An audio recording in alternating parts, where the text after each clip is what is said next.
Ômega Web Rádio.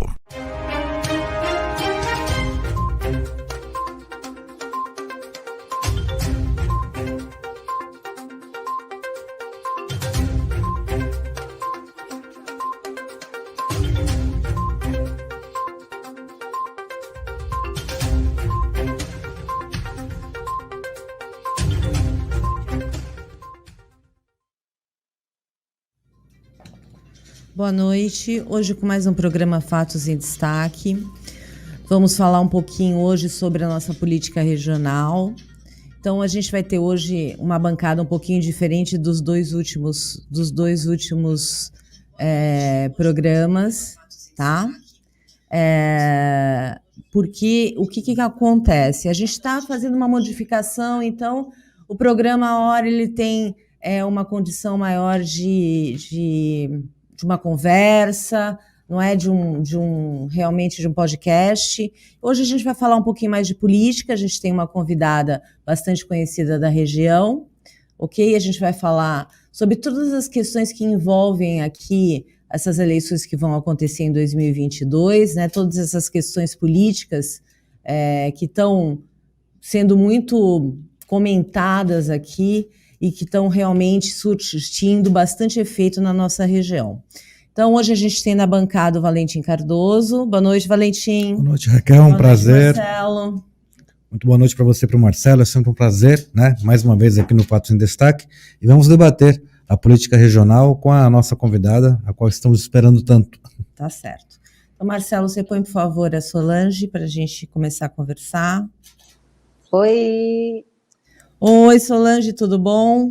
Tudo bem, e vocês? É um prazer estar aqui conversando com vocês, batendo papo com o pessoal que acompanha vocês. Obrigada pelo convite. Tá certo. Eu que agradeço, né, de você ter aceito o convite, de poder estar aqui com a gente hoje. E a gente vai falar um pouquinho sobre a política regional, né? Você foi candidata nas últimas eleições municipais.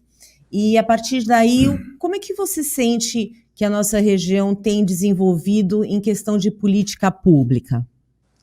Bom, eu sempre falo que as políticas públicas, elas são a solução para quem está lá na comunidade sofrendo e não tendo a atenção do poder público.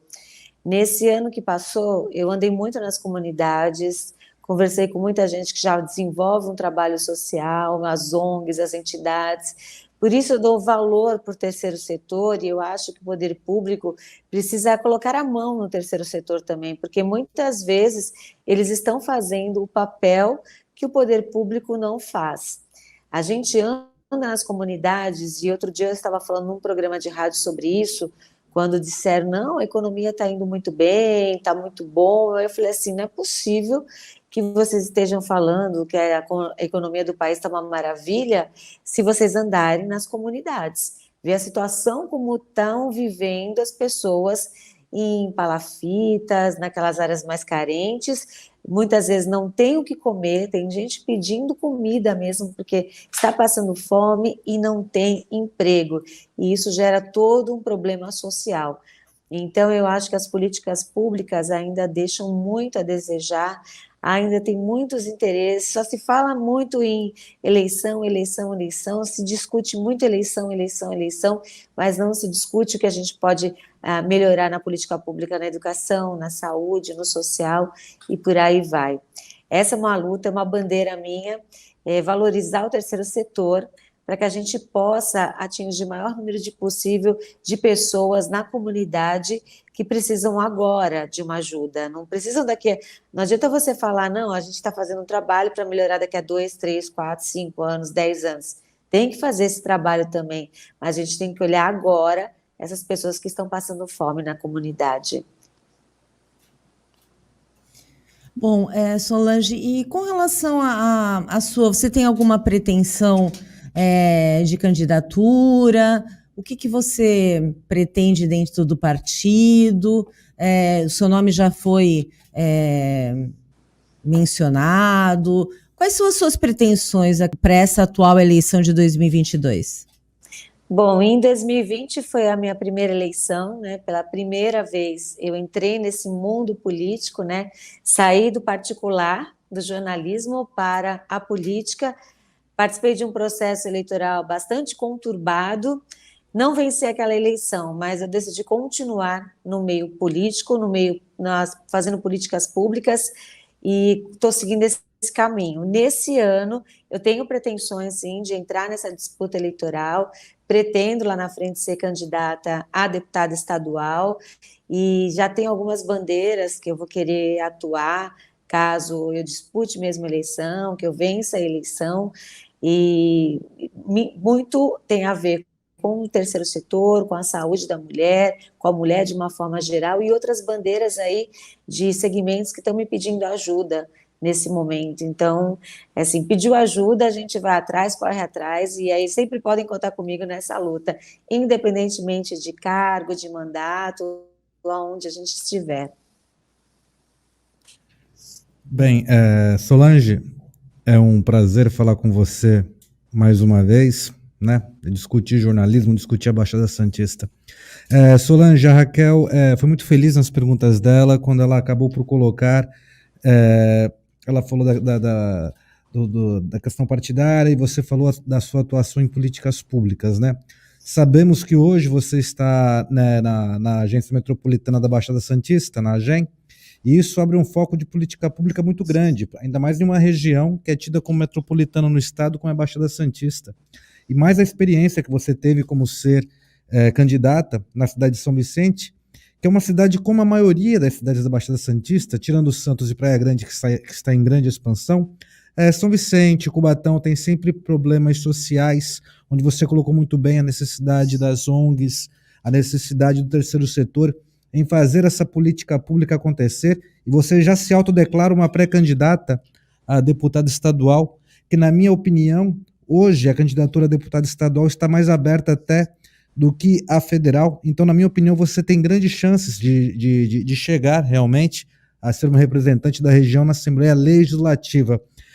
Essa bandeira realmente está faltando hoje na região, e você vai realmente suprir, e por quê? Como você tem essa visão?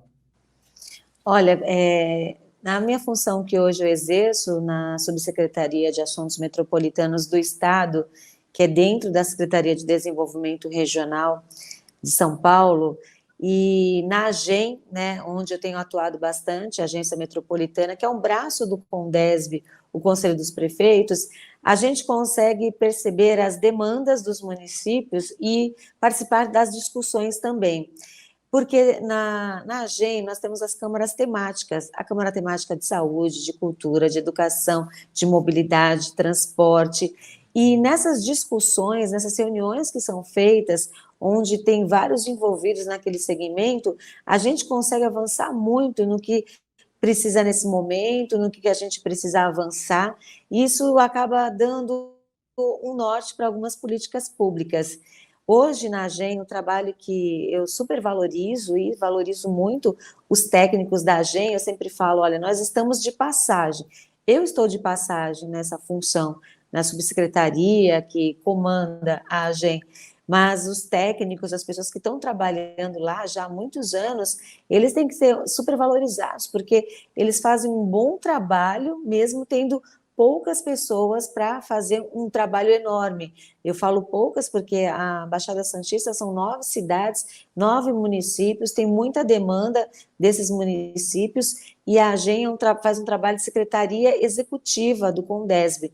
Então tem que resolver muita questão assim mais burocrática, mas também tem que pensar lá na frente e desenvolver projetos para que as coisas aconteçam. E um deles, que eu dou muito valor, que está acontecendo, é o Plano Regional de Mobilidade, que já está na sua 3ª fase, deve ser concluído até o final do ano.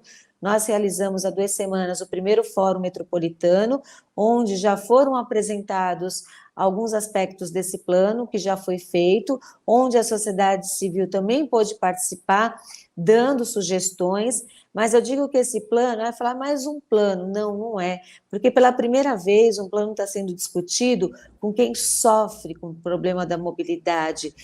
Foram várias escutas setoriais com os pedestres, pedestres, com os ciclistas, com os motoristas, e a gente conseguiu, nesse primeiro momento, saber um morador de Praia Grande, o horário que ele está saindo de casa, vai pegar o ônibus, ele pega o ônibus, ele vai trabalhar em Santos. A gente conseguiu, com a ajuda das empresas de ônibus, né, pela bilhetagem eletrônica, com a ajuda também das redes de telefonia, sem identificar usuários, a gente conseguiu saber o tempo que ele se deslocou, o tempo que ele demorou para pegar o ônibus, o tempo que ele levou dentro do veículo, o tempo que ele demora para chegar no trabalho. E essas escutas todas que nós fizemos é muito importante para chegar no diagnóstico dos problemas. Nós também estamos analisando os projetos que estão sendo desenvolvidos na Baixada para melhorar a questão da mobilidade, a segurança no transporte, para ver quais são viáveis, apontar soluções, apontar onde buscar recursos e no final desse plano, que deve acontecer no final desse ano, no final propor um pacto entre todos, entre as 9 prefeituras, o governo do estado e o governo federal, porque dessa forma é uma garantia de que eles realmente querem executar ações para melhorar a questão do transporte, de mobilidade de uma forma geral, e tudo isso pensando em como fazer essas melhorias com menos impactos à natureza, menos impactos ao meio ambiente. Então, são ações assim que estão acontecendo nos bastidores que vão impactar em muito lá na frente se todo mundo estiver junto, né? Se tiver essa união dos municípios, se eles entenderem isso, e eu acho que vão entender, porque está sendo feito um plano tão bem detalhado que assim vai apontar as soluções e os municípios vão correr atrás para que essas ações aconteçam de verdade. Bom, Solange, você falou da questão da representatividade feminina, né?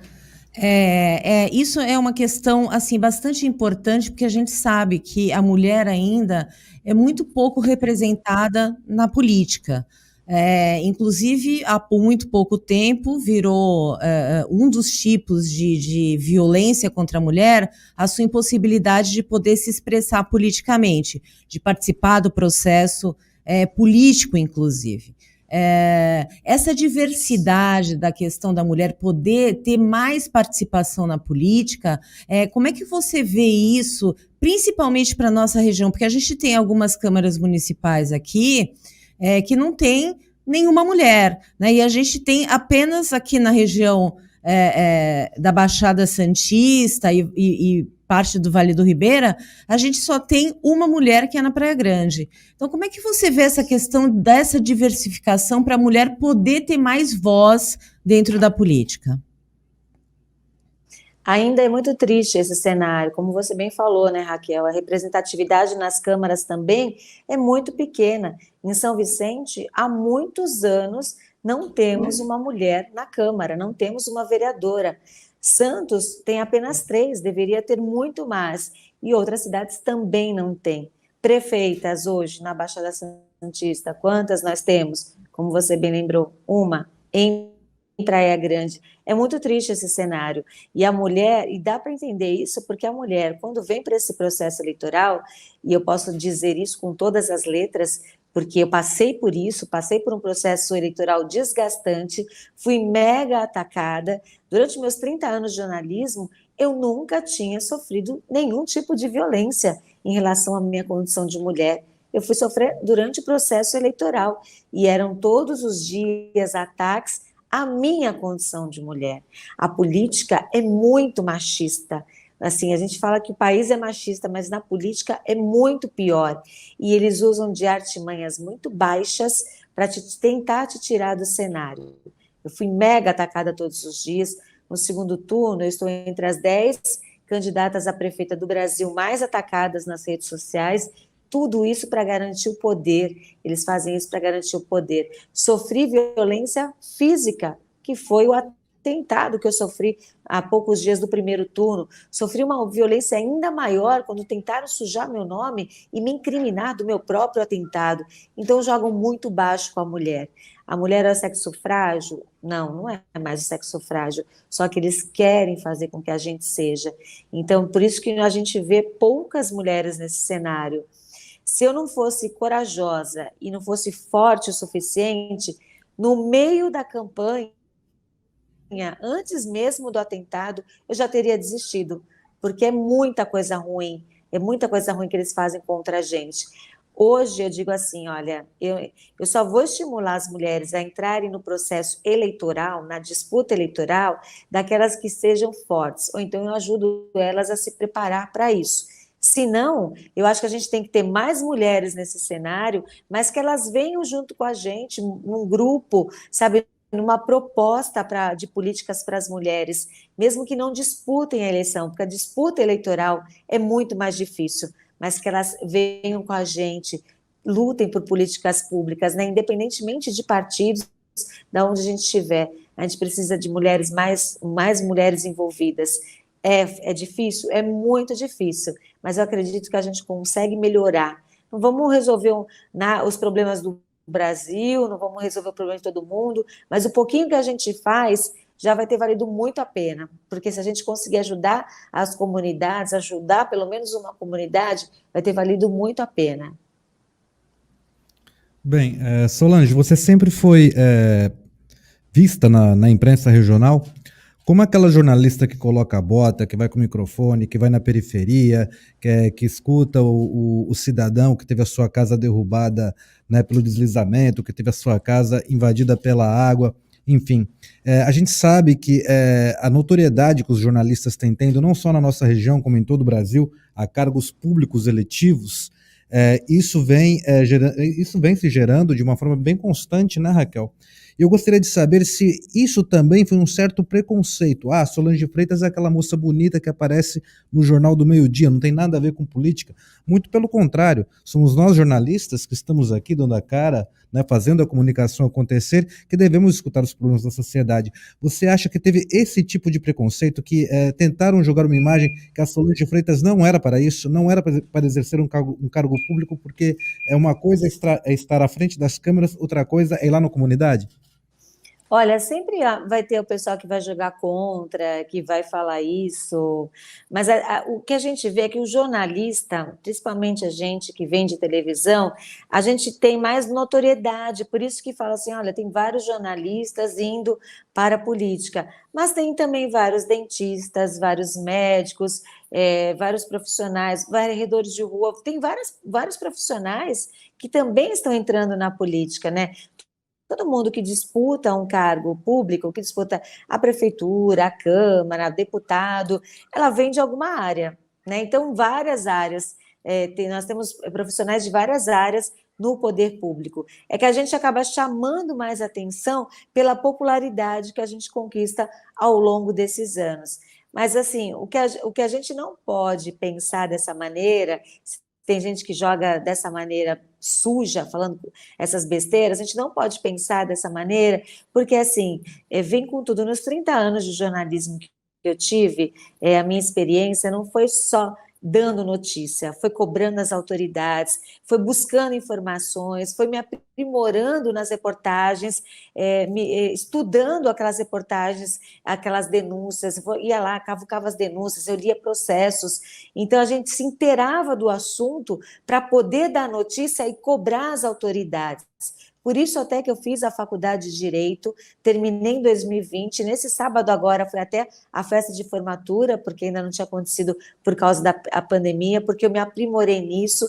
Agora, a experiência que eu adquiri nas comunidades, fazendo as reportagens, ouvindo a população, lutando por elas, isso não tem preço, essa experiência não tem preço. A experiência de vida que eu adquiri nisso, nas 9 cidades. Então, assim, a gente conhecendo os problemas das 9 cidades, indo falar com as pessoas das 9 cidades, isso dá uma bagagem tremenda para a gente.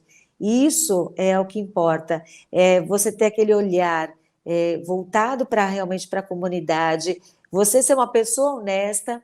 E na campanha me diziam, você não tem que falar que é honesto, é uma obrigação. Não, tem que falar sim, é uma obrigação, mas quantos políticos honestos você acredita, você conhece? São poucos. Aqueles que são totalmente honestos, são poucos. Então, eu tenho que falar assim, eu vim porque eu sou honesta, eu vim pela minha indignação, eu vim porque eu quero ajudar a comunidade de uma outra maneira e continuo nessa mesma missão. Tenho muito orgulho do processo eleitoral que eu passei, que eu não aceitei as barganhas políticas, não aceitei os esquemas, não aceitei as coisas erradas, não ganhei a eleição? Não ganhei, mas eu fiz uma campanha limpa e posso hoje com muito orgulho falar que eu passei por um processo eleitoral, tive 70 mil votos e não entrei no esquema da politicagem. Isso não tem preço e vou continuar assim. Então, acho que a gente precisa pensar numa maior. Essas coisas que falam, podem ter pensado, achado que você não tinha cacife para ser uma prefeita. Isso tudo, assim, é falácia das pessoas que querem só jogar contra você e não te acrescentam em nada. Bom, agora a gente vai prestigiar as pessoas que estão aqui com a gente ao vivo, né? Então tem o Marcelo, boa noite a todos, um ótimo programa. O Fábio Luiz, boa noite a todos. Marinete Oliveira, boa noite. Maria Aparecida, presente. Ivo Oliveira, boa noite. Bruno Maracini, boa noite. Vamos que vamos. Joaquim Mendes, boa noite. Jackson Nunes, boa noite a todos.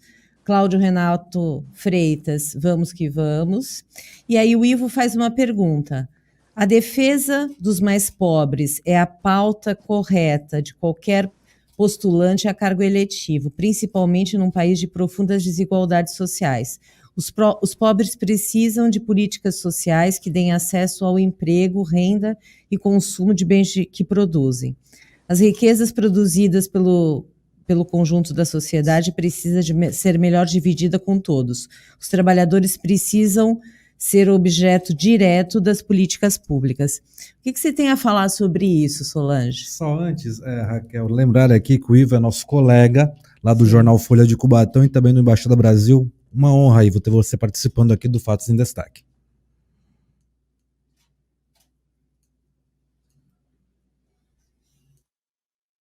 Públicas, né? E eu batalho muito por isso.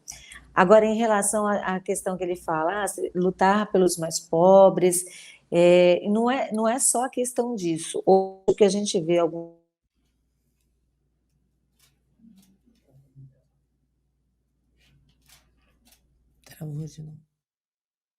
desenvolvidas a longo prazo, porque isso precisa realmente acontecer. A gente tem que pensar na cidade lá na frente também. Só que muitas vezes é deixado de lado o que as pessoas estão sofrendo naquele momento. Então, em relação à saúde, por exemplo, São Vicente, quantos anos de sofrimento da saúde até agora não melhorou? E você não pode pensar, eu estou fazendo um trabalho para daqui 2, 3 anos. Não, as pessoas estão morrendo agora, precisam de fazer tratamento agora, precisam de um médico agora, precisam fazer exame agora. Não dá para você pensar só lá na frente. Você tem que ter isso como prioridade e não tem. Então, ela está falando aí? Solange, a gente tem mais algumas pessoas que estão aqui com a gente, que eu vou prestigiar também. Vinícius Nascimento, Robson Pereira, parabéns pela representatividade. Solange, Marinete Oliveira, parabéns, Solange de Freitas. Estamos sempre com você. Daniela Fonseca, boa noite a todos. Maria Aparecida, parabéns por nos representar. Josivalde Oliveira, boa noite, amigos. Robson Pereira, hoje a Solange representa São Vicente e região. Precisamos de sensibilidade feminina na Assembleia Legislativa. José Gomes, boa noite. Daniela Fonseca, vamos que vamos. Giovana Rufino, boa noite a todos. E José Gomes da Silva. É isso aí, Solange Freitas, fala mesmo. Para cima deles, a Carol de Enzo está falando para a gente poder terminar aqui com os participantes até agora. E eu queria conversar com você com relação à questão do trabalho, porque realmente há uma dificuldade muito grande na nossa região de conseguir desenvolver mais algumas atividades que possam render melhores empregos. A gente sabe, claro, que o Brasil, de um modo geral, ele incha o terceiro setor, né, que é o setor de serviços. Por quê? Porque é o setor que emprega as pessoas menos qualificadas, na verdade, né? Então, são aquelas pessoas que não têm uma qualificação tão importante do ponto de vista da preparação acadêmica, que elas não conseguem se especializar, e isso acaba fazendo com que o terceiro setor, que é o setor de serviços, fique muito inchado. Então, ele é o primeiro a perder na hora de vaga de emprego e é o último, né? O emprego é sempre a última coisa que se recupera quando a gente tem uma crise. A gente saiu de uma pandemia, né? Quer dizer, nós ainda estamos no meio de uma pandemia, mas, na verdade, as restrições elas foram sendo abrandadas e agora o comércio está praticamente com uma certa normalidade, né? E como é que você vê a possibilidade de um incentivo de políticas públicas junto não só ao governo estadual, né, como também junto ao governo federal, para poder alavancar a criação de empregos aqui na nossa região? Tem algumas ações que já estão acontecendo.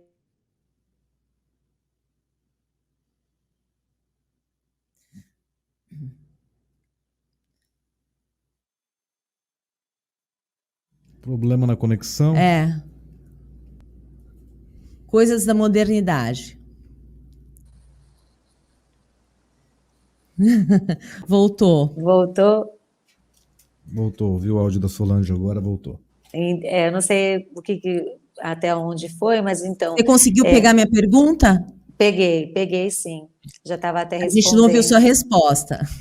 Então, hoje já tem algumas ações que estão acontecendo, como a Bolsa do Povo, a Bolsa Trabalho, a Bolsa do Universitário, para você tentar dar uma qualificação, trabalho e para essas pessoas num primeiro momento, né, nessa pandemia. Só que isso a gente sabe que não é suficiente. Precisa ter incentivos fiscais, precisa ter outros programas para gerar mais emprego e renda. Só que o que a gente vê, eu vou dar um exemplo aqui de São Vicente, o que eu vi, que eu acho que pode servir muito de estímulo para as pessoas também, e um alerta também para quem comanda essas prefeituras. Porque eu vi na comunidade, as pessoas perderam o emprego por causa da pandemia, principalmente, não tinham nem o que comer, e a gente viu em São Vicente, principalmente nas comunidades, as pessoas abrindo uma portinha, ou seja, de uma adega, seja para vender produtos que ela já vendia, no comércio dela não tem mais, ela abriu uma portinha para vender, e foi se adaptando. A comida, restaurantes, né, pequenas portinhas de restaurantes, abriram vários, assim, que foi uma forma que as pessoas encontraram para não morrer de fome naquele momento de pandemia. Então, elas foram se adaptando a isso. O que eu vejo hoje, às vezes, é a falta de uma sensibilidade do poder público, que em alguns lugares tem mandado.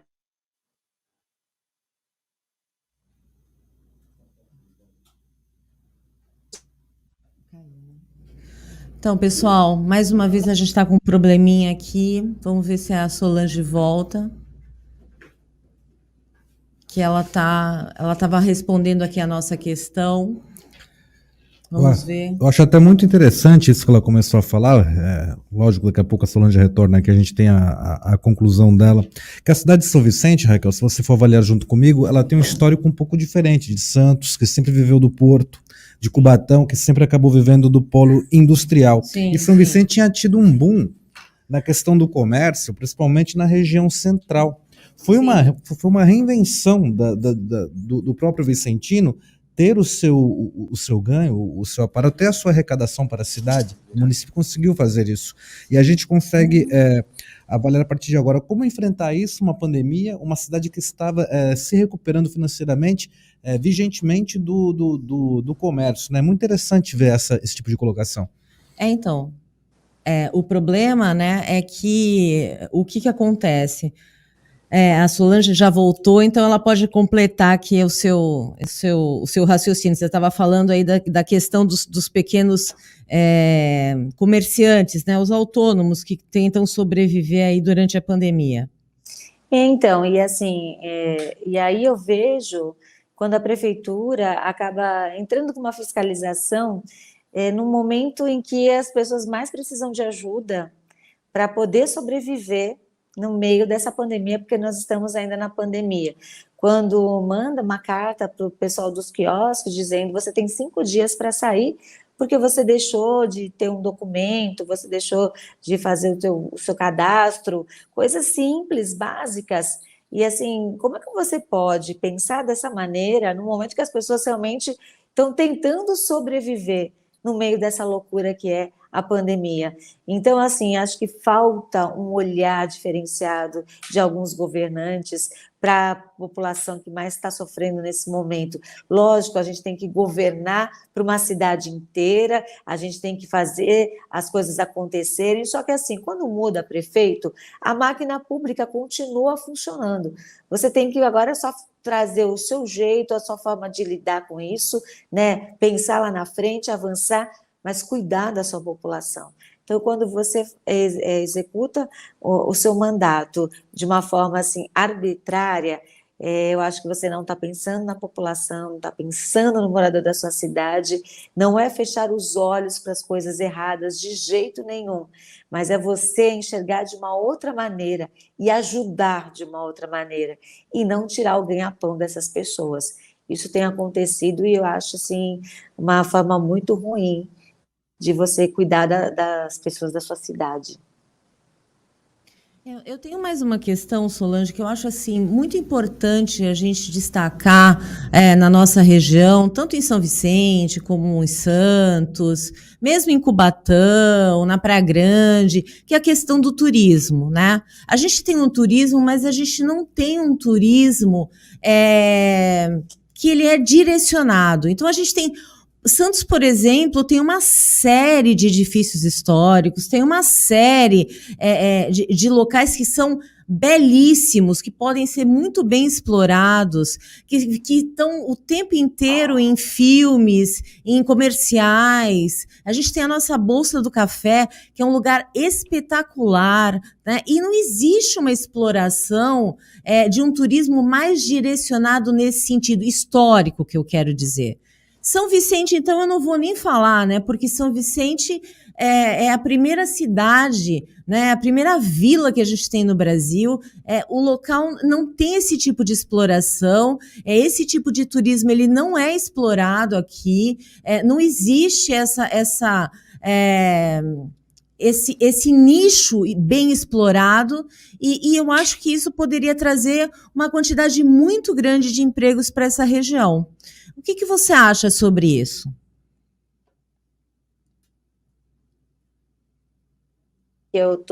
Agora voltou. Por exemplo, você falou de São Vicente. São Vicente é a primeira cidade do Brasil, né? Poderia usar isso para atrair turistas, mas o que a gente vê na cidade é totalmente contrário. Ainda mais agora, quando se pega a Secretaria de Cultura, em vez de você valorizar a cultura da cidade, para usar isso também como uma motivação de turismo, né? Você tem aqui a encenação da fundação da cidade, da chegada de Martim Afonso a São Vicente, tem as quadrilhas juninas, que eu acho que é um xodó. As quadrilhas juninas poderiam levar São Vicente para o Brasil todo. Quando você tem tudo isso, essa cultura tão rica na primeira cidade do Brasil, você pega a Secretaria de Cultura e junta ela a outras secretarias, não dando tanto valor, não dizendo assim, olha, ainda fazendo o contrário do que foi prometido lá atrás. Mas quando você faz isso, você mostra que você não está valorizando o que a cidade tem de mais rico, que é a cultura e a história. E aí tem um problema também, e a gente pode falar de uma forma metropolitana, a dificuldade da gente fazer ações turísticas de uma forma metropolitana. E eu posso dizer isso também porque eu estou na AGEM. Você vê que anos atrás se pensou nos caminhos de Anchieta, né? A Anchieta passou aqui por tantas cidades e aí se pensou nisso, foi feito todo um trabalho de pesquisa da rota, foram colocadas placas, mas cadê os caminhos de Anchieta? Então, por isso que é muito importante a gente pensar bem quem a gente vai eleger agora. A gente já passou por uma eleição municipal, mas quem a gente vai eleger agora?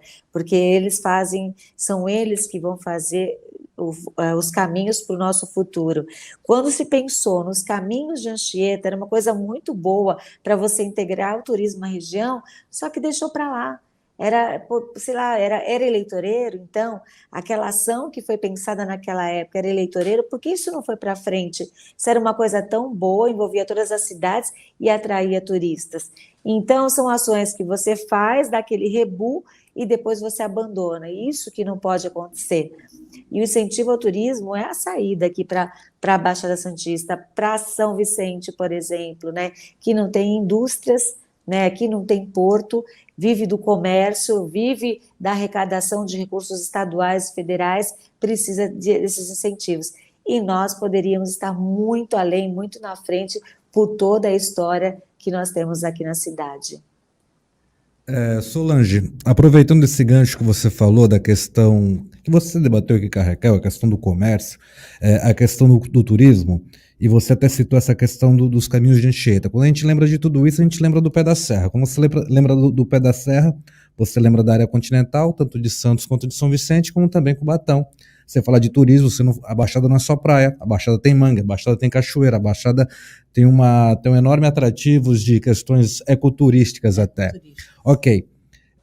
Você acabou de falar que São Vicente vive basicamente do comércio. Já não está mais do que na hora de explorar aquela grande área, que é a área continental, de trazer empresas para a região e de explorar também o potencial turístico de toda a encosta da Serra do Mar, para que realmente, a partir dali, venha surgir não só essa pujança de São Vicente, mas também uma relevância total metropolitana de turismo e engajamento econômico de trabalho na Baixada Santista? Com a visão que você tem da agência, claro, também.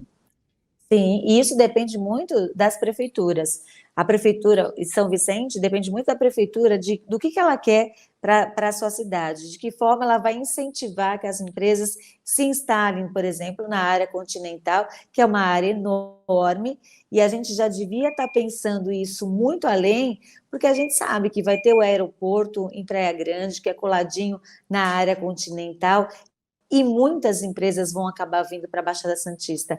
Então, o que a cidade está fazendo já para atrair essas empresas, para regularizar toda aquela área, né? Porque precisa de um trabalho da prefeitura para fazer a regularização fundiária de toda aquela área e outros tipos de regularização ali para que as empresas possam se instalar. Então, você tem que pensar nesse futuro também.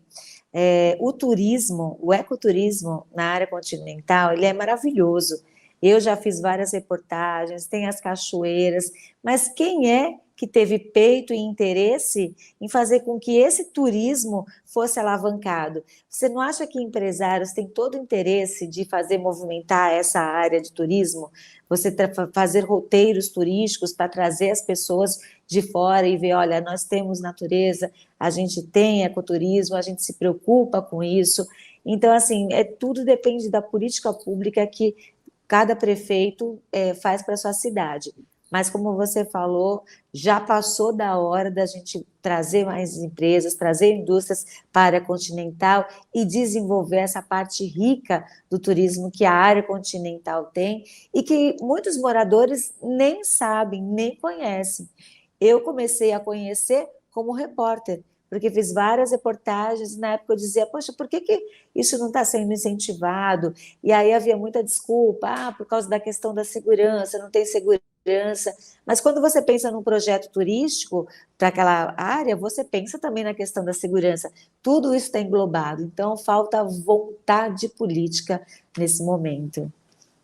E você sente essa carência, Solange, andando pelas ruas, pelo fato de ser uma pessoa pública, uma jornalista, uma pessoa que sempre é reconhecida, pelo fato de ter sido candidata à Prefeitura de São Vicente, o que fez com que as pessoas, né, viessem a acreditar ainda mais no seu ponto de vista, naquilo que você acredita para a cidade? Como é que é essa cobrança? Hoje as pessoas olham a Solange Freitas não só como a jornalista, mas também como a pessoa pública, a que busca a ação pública que aconteça dentro do município. Como as pessoas te olham, como as pessoas te questionam hoje em dia?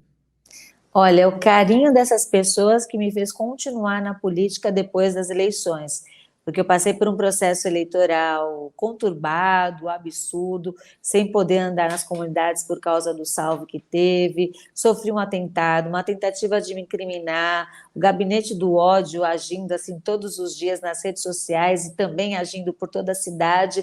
E quando acabou esse processo eleitoral, eu conversei com a minha equipe e falei: não vou voltar para o jornalismo, eu vou continuar nessa política, porque eu comecei a andar pela cidade e as pessoas vinham me agradecer por estarem lutando por elas, choravam por eu não ter ganhado a eleição. Assim, isso me motiva cada vez mais. Aliás, essa é a minha motivação todos os dias para continuar nessa luta. E elas me veem ainda como uma pessoa que luta por elas. Hoje, o trabalho que eu tenho, eu faço um trabalho mais nos bastidores. Na subsecretaria, a gente faz aquele trabalho de bastidores, muitas coisas que o governo do estado anuncia, por exemplo, o Rodrigo Garcia veio até São Vicente há 2 semanas, anunciou mais de 100 milhões de reais para a cidade. A gente também trabalhou nos bastidores para que essas verbas pudessem chegar em São Vicente e não lutar contra, não chegar lá nas reuniões e falar assim: ah, não manda nada para São Vicente, não ganhei eleição lá, o prefeito lá é de outro partido. Não, de jeito nenhum. Pelo contrário, eu não faço politicagem, eu fiz um caminho diferente até de outras pessoas que possam achar que você tem que ser oposição e não trazer nada de bom para a cidade. Pelo contrário, quero que São Vicente cresça cada vez mais. Eu queria que o prefeito, Caio Amado, fizesse um bom trabalho para que a gente crescesse cada vez mais. E essa ajuda do governo do estado agora é um pontapé para melhorar a saúde, melhorar a educação, as enchentes, porque tem mais de 45 milhões de reais para obras de drenagem, a tão sonhada alça de acesso na Imigrantes, para que os moradores ali do Tancredo, Náutica, Pompeba, não fiquem ilhados nos dias de chuva. Vai sair por causa de um acordo do Estado com a Ecovias, veio a verba, as obras já começaram, é uma luta dos moradores daquela região, eles que estão de parabéns por lutarem tanto, não tem pai e mãe que conseguiu essa alça de acesso, todos nós juntos lutamos para que isso fosse uma realidade, mas quem está de parabéns são os moradores que sofrem com o problema e não cansam de lutar para essas melhorias. Então, olha, a gente precisa pensar no macro, em tudo, assim, e a gente faz esse trabalho de bastidor e todos os dias nas ruas as pessoas vêm falar comigo, vêm me agradecer, pedem para eu continuar lutando, para eu não esquecer deles, porque precisam de ajuda, e quanto mais gente tiver com esse olhar para ajudar, melhor. Eu só tenho a agradecer o carinho das pessoas todos os dias, isso daí não tem preço. Solange, com a sua pretensão para a Assembleia Legislativa de São Paulo, não é? Como é que você tem algum projeto referente à maior segurança aqui para a Baixada Santista? Porque a gente sabe que isso é uma questão estadual, né? Isso não fica em âmbito municipal. Então, é o Estado que tem que ter essa política aí, a inteligência da polícia e tudo mais. Mas a gente tem alguns pontos aqui na Baixada que são pontos essenciais e que o tempo inteiro dão problema. Então, a via da Anchieta e Imigrantes, vira e mexe, tem arrastão, tem assalto. A cidade do Guarujá é uma cidade muito violenta, né? Acabou de morrer um turista muito jovem, numa situação muito complicada. Então, assim, a gente vê uma violência aqui na Baixada, em quase todas as cidades, né?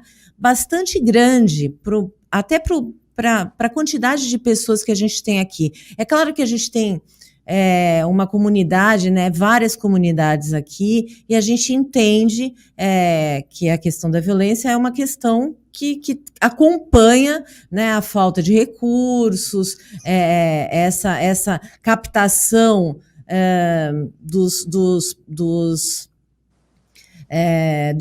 partidos aí, no sentido dos comandos criminais, que fazem esses menores, inclusive, entrarem no crime de uma forma bastante atrativa, não é? Porque o que ganha uma pessoa, um garoto que está trabalhando para o tráfico é uma coisa absurda, se a gente for pensar em questão de salário, mas essa questão da violência, como é que você tem algum projeto, você tem alguma perspectiva de melhorar essa questão aqui na Baixada Santista? Tem duas vertentes aí. Quando a gente fala da questão da segurança, muito em relação às políticas públicas que são feitas para garantir que aquela sociedade ela tenha trabalho, ela tenha qualificação, para você fazer um trabalho de prevenção. Então, nesse caminho, eu trabalho com a valorização do terceiro setor, daquelas ONGs, daquelas entidades que estão lá na comunidade fazendo um trabalho e fazem com que aquela criança, aquele adolescente, em vez de ir para as drogas, que elas tenham um outro caminho, que elas tenham educação, que elas possam participar de uma prática esportiva, educação musical, e isso a gente valoriza muito. Ano passado, eu andei muito por toda a Baixada e outras cidades também fora daqui, para ver o trabalho que essas comunidades, essas ONGs, essas entidades estão fazendo e ver de que forma a gente pode entrar, eu falo a gente, o poder público, né, o Estado pode entrar para ajudar a fortalecer essas comunidades, fortalecer essas ONGs, para que elas possam atender cada vez mais pessoas. E ali não só as crianças e adolescentes, mas também, por exemplo, dar uma qualificação para as mulheres, uma qualificação profissional também para os homens. Então, eu tenho feito muito esse trabalho de bastidores. E eu acho que a questão da segurança passa por isso também. Porque quando você tira da rua a criança ou adolescente, você tira ele do caminho do mundo do crime agora, você está pensando na questão da segurança melhorar lá na frente. Então, isso é uma das vertentes que eu tenho batalhado bastante.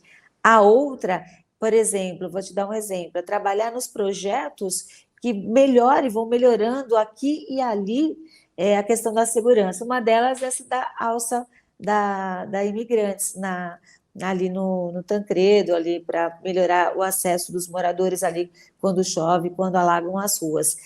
Nesse projeto que foi feito para a alça de acesso, já foi colocado também o projeto da iluminação da estrada naquele trecho, melhoria ali da drenagem, né, para que realmente diminuam as enchentes naquela área, a questão de ter uma entrada ali para São Vicente, a gente está chamando ali de uma nova entrada de São Vicente, tudo isso acaba melhorando a questão da segurança também. Então, assim, nessa função hoje que eu tento trabalhar dessas duas maneiras. Eu não tenho a caneta na mão, eu não sou prefeita, governadora, presidente, mas a gente consegue fazer um outro trabalho também nos bastidores ou com a função que a gente exerce. E é nisso que a gente tem que pensar. Lá na frente eu penso muito. Projetos que eu tenho para desenvolver são projetos que vão melhorar dessa maneira e sempre pensando na prevenção. Quando a gente fala em prevenção, a gente fala também em evitar a gravidez precoce e fazer com que as mulheres elas tenham condições de fazer os exames ginecológicos. Tudo isso está envolvido na questão da segurança. E, assim, quando o poder público vê que a prevenção é a melhor arma e a forma maior de você economizar na questão da saúde, na questão da segurança, quando o poder público tiver esse outro olhar, os governantes tiverem esse outro olhar, a gente já vai melhorar muito. Mas até lá, a gente vai fazendo o nosso trabalho de formiguinha aqui para tentar ajudar as comunidades. Bem, ainda sobre a questão da segurança, quando a Raquel fala que a segurança é um dever do Estado em si, de uma maneira direta, porém, de uma maneira indireta, sobressai em cima dos municípios. De que forma? Principalmente da questão da habitação. A partir do momento que você dá infraestrutura, que você transforma a comunidade num lugar digno de moradia, de saneamento básico, de escolas, onde você abre ruas e a urbanização entra lá, a pessoa se sente acolhida naquele próprio ambiente que ela viu se transformar, que ela escolheu para viver, que o filho dela brincou com o filho da vizinha, que se cresceram juntos, que até famílias saíram disso. Solange, questão da urbanização na Baixada Santista, que nossa cidade, nossa região, que é uma enorme cidade, sofre tanto com isso. Temos a maior favela de palafitas do Brasil na cidade de Santos. A cidade de Cubatão, ela em 60% dela são núcleos periféricos. Né? Qual a importância da urbanização numa região que geograficamente é muito difícil, entre serras, rios, manguezais e outros mais, a importância de se urbanizar uma região tão grande, tão difícil geograficamente, com essas microculturas espalhadas em cada localização da Baixada Santista? Você falou bem, né? É a prevenção, a urbanização também é a prevenção para todas essas questões sociais, né, que nós estamos falando aqui. Recentemente, e eu participei de várias reuniões no governo do estado, no ano passado, principalmente nos primeiros meses do ano passado, com relação ao projeto das palafitas aqui na Baixada Santista, que vai envolver 4 cidades, já está envolvendo, né? Fazer um projeto para acabar com as palafitas em Santos, São Vicente, Guarujá, nessas 3 cidades. Estou esquecendo de mais alguma? Cubatão também tem uma parte, mas e de que forma fazer isso? O governo do estado fez um grande projeto de construção de unidades habitacionais voltadas para essas moradias, mas nem todas vão ser retiradas. Além de transferir essas famílias para os conjuntos habitacionais, e a gente sabe que leva aí ainda um longo tempo até que esses prédios sejam construídos, né? Não é da noite para o dia, infelizmente, também tem um projeto para que em algumas áreas que as pessoas nem querem sair, mas que você faça melhorias nas casas onde elas moram. Então, é um projeto bem ambicioso, que já começou, mas que vai melhorar a qualidade de vida desses moradores. Você vai conseguir resolver da noite para o dia? Não.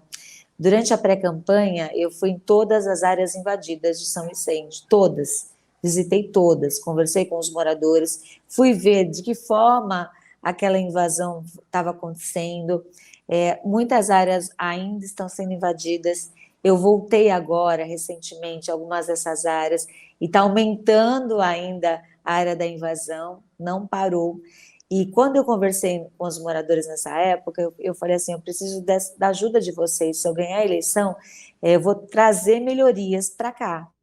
Eu sei que eu não vou conseguir tirar todos vocês daqui, não vou iludir, e eu sei que muita gente nem quer sair, mas eu vou trazer algumas melhorias. Então, eu estava indo em cada ponto para ver que tipo de melhoria daria para fazer, e onde não daria, que você tinha que tirar aquelas famílias de lá. Então, a gente precisa ter esse olhar, esse tipo de política pública precisa acontecer. Só que hoje eu vejo, e eu falo em São Vicente, porque moro em São Vicente, porque eu estou mais atrelada a São Vicente, eu ando muito em São Vicente, é que não tem essa política. Se alguém estiver dizendo, isso acontece em Santos também, né, como você falou, tem a maior favela do país, a Vila Gilda, né, infelizmente muita gente morando lá, não tem um trabalho, e se tem, não funciona adequadamente para evitar novas invasões. Você precisava congelar de verdade, mas hoje você não vê muitos dos prefeitos com esse olhar. As invasões continuam acontecendo. Está ficando uma coisa assim muito louca. Se você vai numa área de invasão, você começa a entrar, e eu entro, e eu vou lá e entro, você vê, é impressionante. Você entra numa vielinha e quando você vê, você já vira para um lado para o outro, já tem um barraco grudado no outro. É uma coisa impressionante, a gente não sabe nem como aquelas famílias conseguem viver ali, né? Então, se você não diminuir, não congelar essas invasões e não levar melhorias para essas famílias, você está enganando elas, porque você sabe que você não consegue tirar todo mundo de lá. Sim, Solange, essa questão da habitação é um problema que não acontece só aqui na nossa região, né? É um problema que acontece no Brasil todo. O déficit habitacional é um problema bastante grave, que foi muito mais agravado, né, em razão da pandemia, das pessoas estarem aí numa questão de vulnerabilidade econômica, de vulnerabilidade até de psicológica, né? A gente sabe que muita gente perdeu familiares, perdeu emprego, perdeu as suas empresas. Então, toda essa questão da pandemia, ela trouxe, ela abriu, né, a caixa de Pandora. Todas as mazelas que nós já tínhamos ficaram muito pioradas, né? Porque realmente a questão ficou muito agravada e isso fez com que a nossa população sofresse ainda mais. Então, a gente vê, por exemplo, na cidade de Santos, onde eu ando mais, em São Vicente também vejo muito, uma população de rua muito crescente. Né? O que se pretende fazer, se você tem algum projeto, ou se há já algum tipo de medida pública para poder acolher essas pessoas que estão na rua, né? Porque realmente a gente tem visto o aumento de pessoas morando em rua, foi uma coisa absurda aqui na Baixada Santista. E como é que isso tem sido visto pela política pública? Olha, esse é um trabalho que não tem jeito, você tem que fazer todos os dias e vale muito a pena se você fizer esse trabalho e você conseguir tirar alguém da rua, né? E se for uma pessoa apenas, vai ter valido muito a pena. É um trabalho que você tem que ir lá com os seus agentes sociais, conversar com essas pessoas, porque geralmente a maioria, e eu conversei muito com esses moradores de rua aí ao longo de todos esses anos como repórter e depois na política também, a maioria realmente não é da sua cidade, não é daqui. Você tem que fazer aquele trabalho para tentar convencer a pessoa de sair da rua. Você tem que ter um abrigo mesmo para que elas, naquele primeiro momento, você consiga levar elas até você, para fazer esse convencimento, e aquelas que não são da rua, que elas realmente sejam encaminhadas para a sua cidade de origem. Não adianta, você tem que fazer isso. Mas isso é um trabalho de todos os dias, porque eles vão e outros voltam, e esses mesmos às vezes voltam e outros acabam vindo.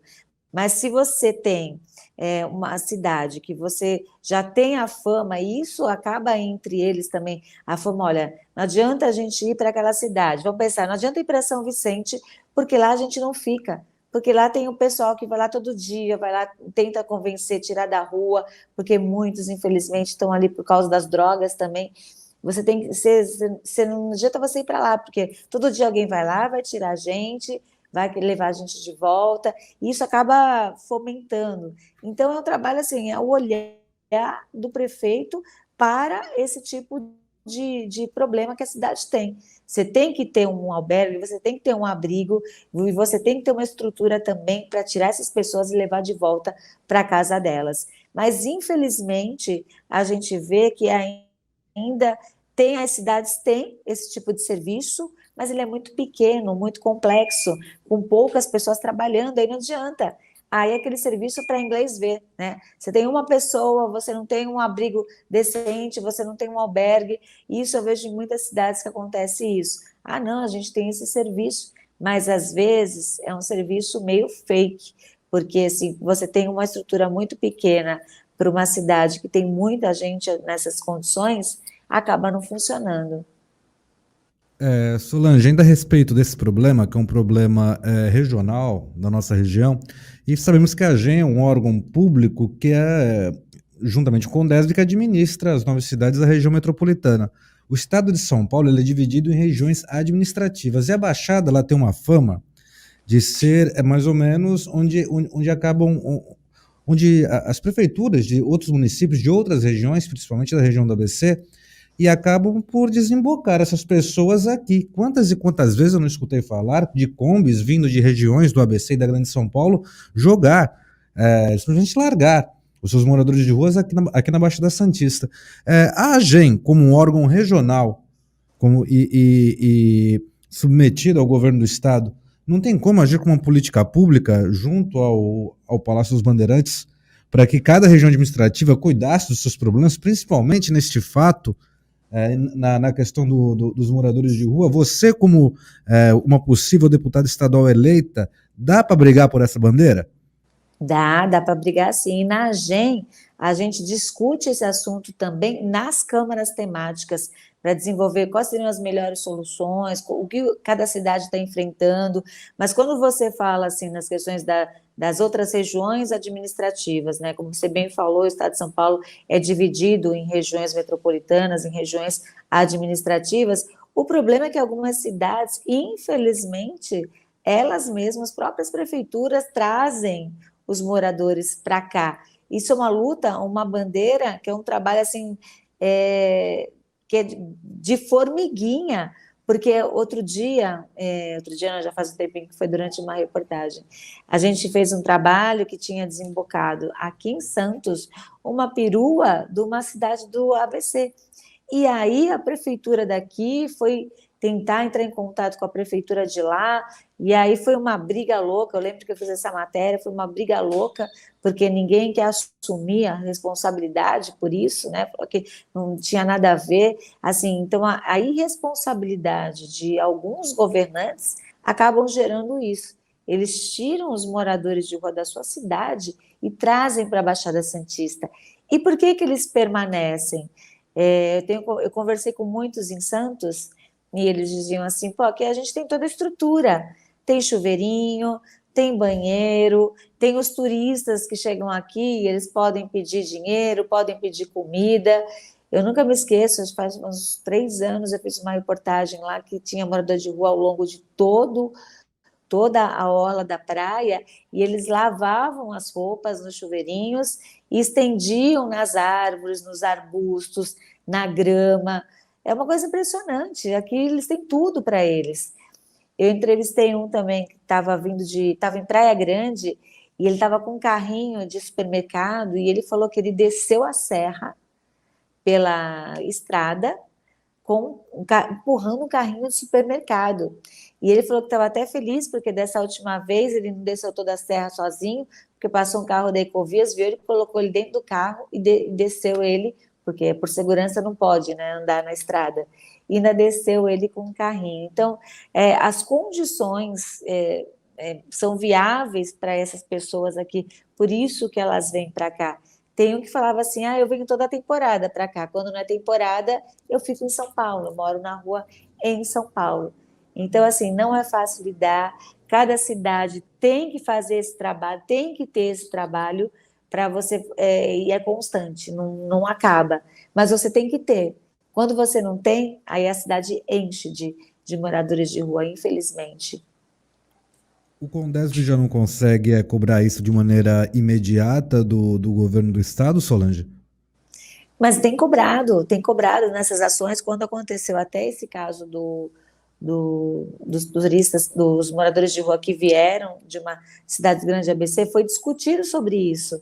Mas hoje, a política pública que a gente tem acaba sendo mais focada em cada cidade. Não tem realmente uma geral que a gente possa tentar eliminar isso num primeiro momento, não tem.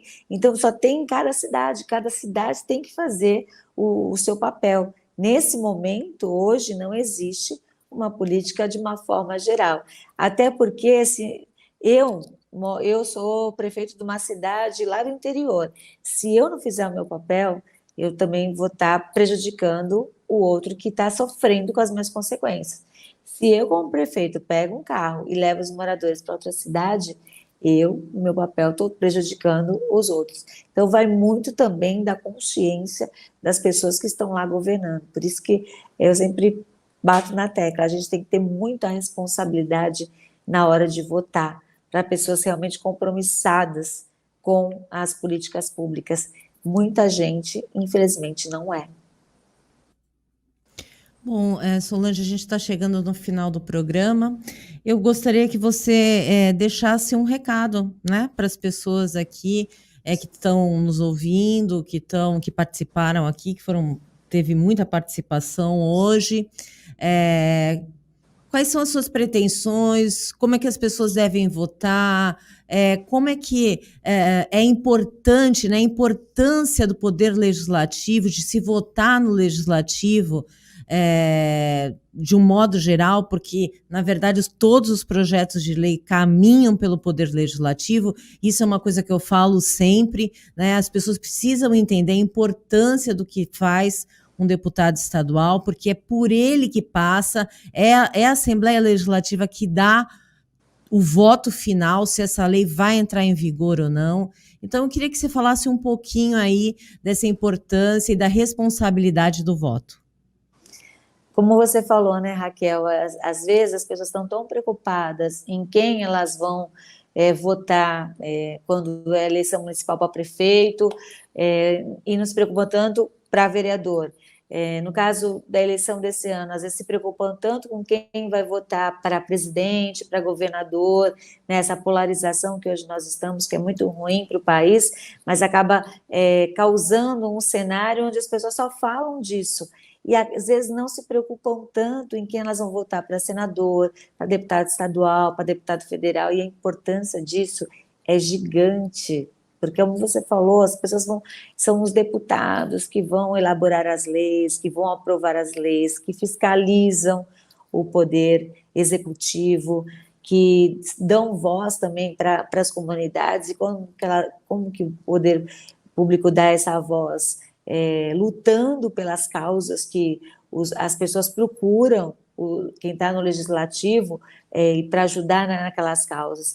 Então, assim, tem uma importância muito grande as pessoas olharem para esse universo, verem o trabalho que essas pessoas estão fazendo, acompanharem as pessoas que querem entrar na disputa, saberem de verdade quem quer realmente disputar a eleição, porque quer ganhar a eleição, quer fazer um bom trabalho, ou quem quer disputar a eleição só para fazer o nome, ou quem quer disputar a eleição por outros interesses, porque tem muito disso, né?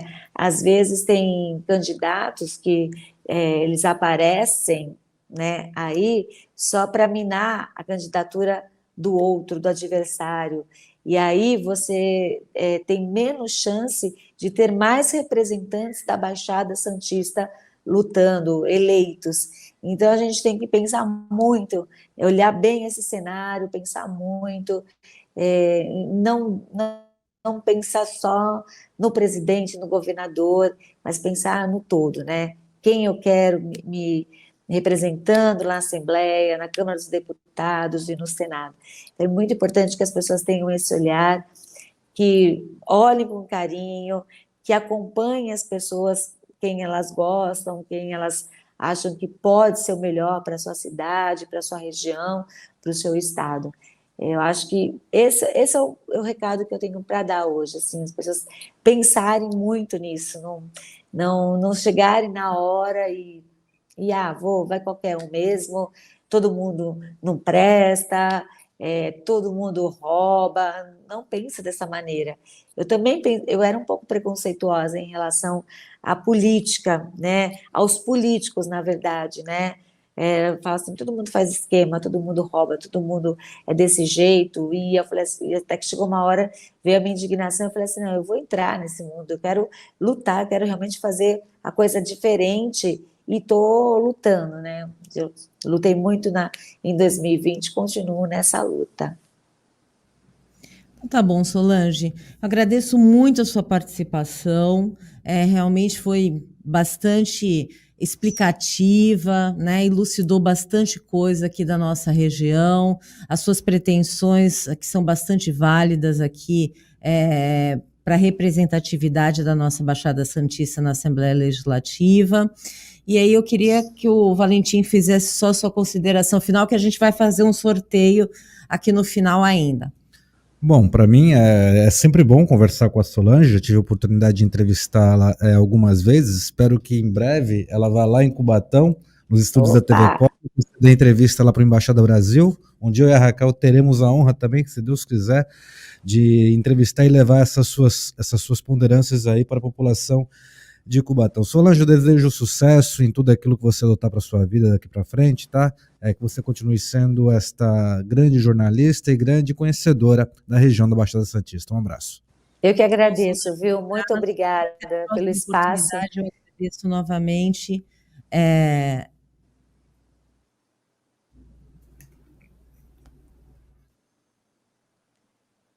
Agradeço aqui a sua participação, agradeço de coração, realmente foi uma excelente entrevista.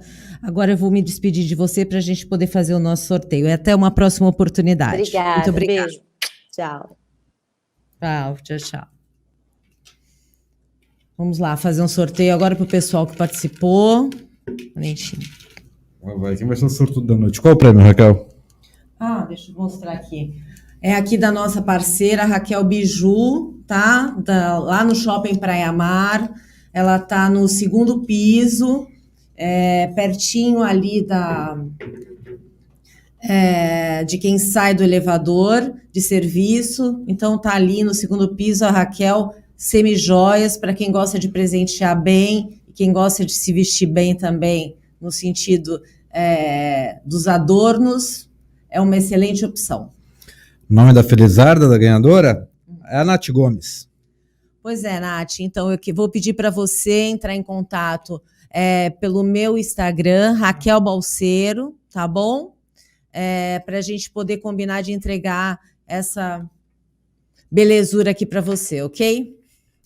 Bom, gente, ficamos aqui hoje com mais um Fatos em Destaque e até a próxima semana. Boa noite, Marcelo. Boa noite, Valentim. Boa noite a todos. Tchau, tchau.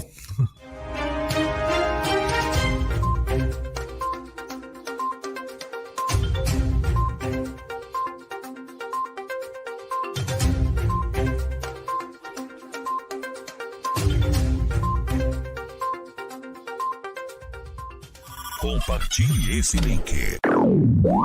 www.omegawebradio.com